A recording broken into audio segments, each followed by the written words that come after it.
Alors, si vous êtes sur Facebook ou bien sur autre chose, essayez de vous joindre à nous, comme nous avons dit, et likez notre page, aimez notre page Digitalis CMR.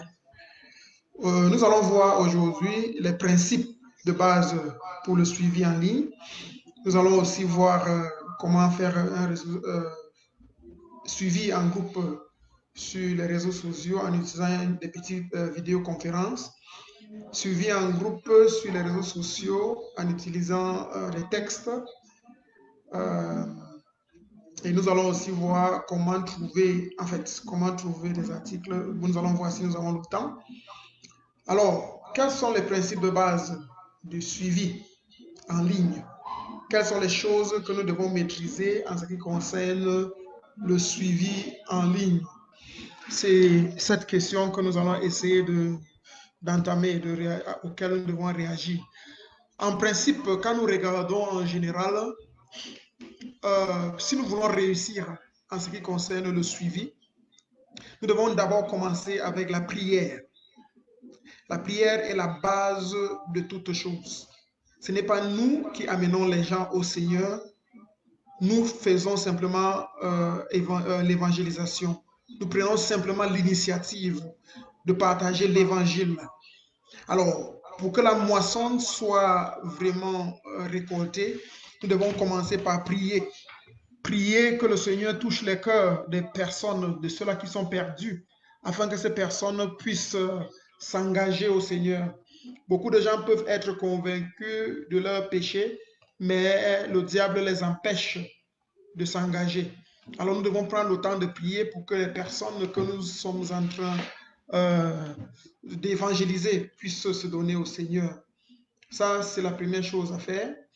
Deuxième chose à faire, c'est de s'aimer abondamment. S'aimer abondamment voudrait dire que nous allons prendre l'initiative et le temps.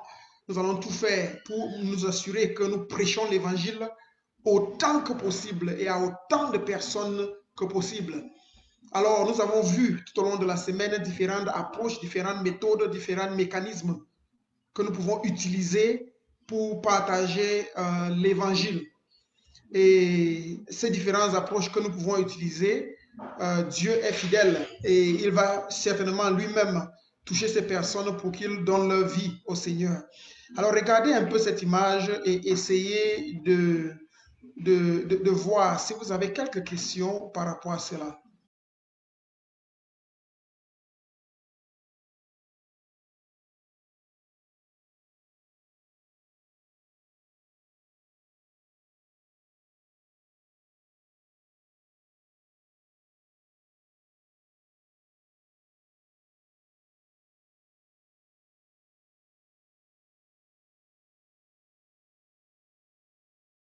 Je vois qu'il n'y a pas de questions.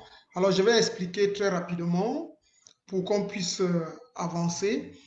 En ce qui concerne notre troisième élément que nous voyons ici, c'est récolter. La moisson est grande, mais il y a peu d'ouvriers. Nous devons s'aimer abondamment, mais sachant que ce n'est pas nous-mêmes qui amenons ces personnes à recevoir Christ, c'est le Saint-Esprit. C'est l'œuvre du Saint-Esprit de les convaincre. Alors, vous et moi, nous devons juste faire notre part, qui est le fait de partager l'évangile. Et dès que ces personnes sont convaincues par le Saint-Esprit, ils reçoivent Christ dans leur vie comme Sauveur et Seigneur.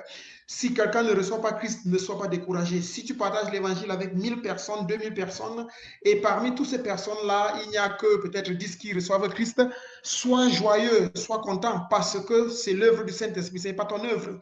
Et quand nous montons sur un arbre pour cueillir les fruits, nous n'allons pas cueillir tout ce qui est sur l'arbre. Nous allons simplement cueillir ce qui est disponible, ce qui est déjà mûr. Alors, si ces personnes ne sont pas encore mûres, ne vous découragez pas. Quand vous commencez une plantation de plantains, tous les plantains ne mûrissent pas au même moment. Il y a le moment où il faut vraiment travailler et ensuite, il y a le moment de récolte. Au début, il y a seulement quelques plantains, mais plus tard, il y a beaucoup plus qui sont récoltés. Alors, ne vous découragez pas. Continuez à évangéliser et à donner autant d'opportunités aux gens que possible. Quatrième élément du suivi, c'est le fait de bâtir des convictions. bâtir des convictions dans la vie de personnes qui viennent de recevoir Christ. Nous devons prendre le temps de bâtir ces convictions en eux en leur partageant la parole de Dieu, en les amenant à étudier la parole de Dieu régulièrement ensemble avec nous. Avec les réseaux sociaux, c'est très facile de faire cela parce que au lieu de parcourir toute une leçon qui a plein de questions dans ça, vous pouvez juste envoyer une question, un verset biblique et une question à quelqu'un et la personne médite sur ça dans la journée et peut-être 2 heures plus tard, il vous donne sa réponse, ce qu'il a pensé de cela et vous envoyez une autre question. Ce qui fait que tout au long de la semaine, vous pouvez être en train de bâtir la conviction de la personne en ce qui concerne la Bible. Ça devient une conversation permanente, pas juste une réunion, une rencontre. Cinquième chose, c'est le fait de mettre les gens dans les groupes afin qu'ils puissent travailler ensemble.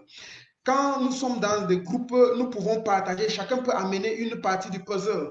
Et toutes ces parties, quand elles sont mises ensemble, permettent de donner une meilleure image.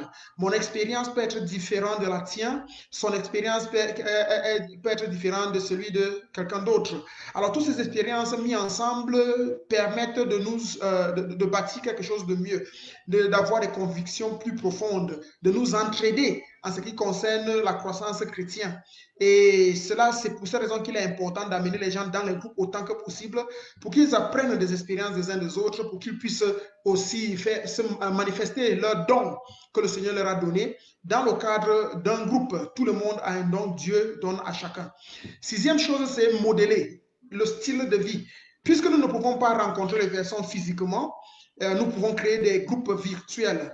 Mais nous pouvons modeler la vie chrétienne dans notre style d'interaction virtuelle ou d'interaction en ligne. Le fait que je me lève le matin et j'écris un petit mot de prière ou bien j'envoie un mot de prière sur mon statut permet à mon disciple ou bien la personne que je suis en train de suivre de voir qu'il doit prier. Le fait que j'envoie un mot de prière ou bien un verset pour l'encourager, lui montre ce que je dois faire, ce que lui-même doit faire chaque jour. Alors, il faut modeler le style de vie que la personne doit avoir. Le fait que sur mon statut, j'envoie constamment des photos ou bien des choses qui permettent d'évangéliser, des images évangéliques et autres, c'est un modélage. Le fait de partager et de poser des questions et de donner aux gens l'opportunité de recevoir Christ ou de rencontrer d'autres personnes dans le groupe, tout ça c'est un modélage. Nous devons faire ça pour que nos disciples puissent le voir. Par la suite, nous pouvons donner des formations formelles. Ce que nous sommes en train de faire, c'est une formation accélérée, bien que c'est dans le cadre formel, mais c'est une formation accélérée. Dans les semaines qui suivent, nous allons faire une formation approfondie sur l'évangélisation en ligne, le discipulat en ligne.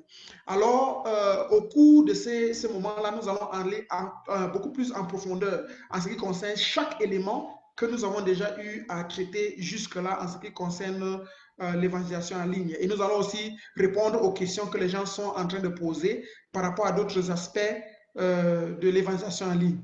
La huitième chose, c'est d'aider le disciple à lui-même pouvoir faire la même chose comme vous. En d'autres termes, vous avez modélé ce que les personnes doivent faire, mais vous les avez enseigné ça en classe. Maintenant, vous devez voir comment ils le font et vous devez les coacher dans le processus pendant qu'ils le font. Ils doivent être en mesure de prier aussi avant d'évangéliser d'autres personnes. Ils doivent être en mesure de s'aimer abondamment. Ils doivent être en mesure de voir le Saint-Esprit transformer les vies et de bâtir les convictions d'autres personnes de la même manière. Et après cela, ils doivent aussi être en mesure de commencer leur groupe. C'est comme ça que vous allez vous trouver au milieu en train de diriger plusieurs personnes qui ont leur groupe à leur tour, qui ont commencé d'autres groupes d'évangélisation et de discipulat en ligne. Et Dieu aura toute une armée à lui consacrer qui sera en train d'envahir l'espace digital. C'est ça notre prière, que l'espace digital soit complètement envahi par l'évangile de Jésus-Christ.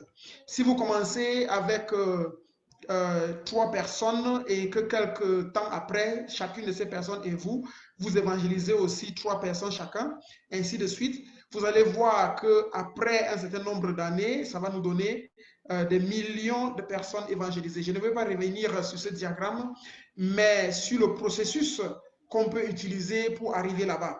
Si moi, j'ai 3 disciples, et que mes 3 disciples ont chacun 3 disciples, ou bien qu'ici, je fais le suivi avec 3 personnes, et que ces 3 personnes font leur suivi aussi avec au moins 3 personnes, et que ces 3 autres personnes font leur suivi avec 3 personnes, et que ces autres 3 font aussi le suivi avec 3 personnes, vous voyez que nous sommes déjà à 121 personnes qui sont évangélisées et qui sont en train d'être disciplées. Et si nous continuons le processus, nous arrivons à 365 et nous sommes à 1095, ainsi de suite. Nous sommes en train de progresser avec le disciple-là. C'est ça le désir. Il faut investir ta vie dans la vie de personnes afin qu'ils soient en mesure d'investir leur vie dans la vie des autres. Et de cette manière, au lieu de faire l'addition spirituelle, nous faisons la multiplication spirituelle et nous touchons des multitudes avec l'évangile de Jésus-Christ. Maintenant, qu'est-ce que nous essayons d'enseigner? Nous essayons de les enseigner à ces personnes, premièrement, afin qu'ils puissent penser avec, ils puissent laisser Jésus-Christ penser avec leur esprit, ils puissent laisser Jésus-Christ parler avec leurs lèvres, ils puissent laisser Jésus-Christ agir avec leurs mains et qu'ils puissent laisser Jésus-Christ aimer avec leur cœur. C'est ce que nous essayons de transmettre à travers l'évangile que nous sommes en train de proclamer.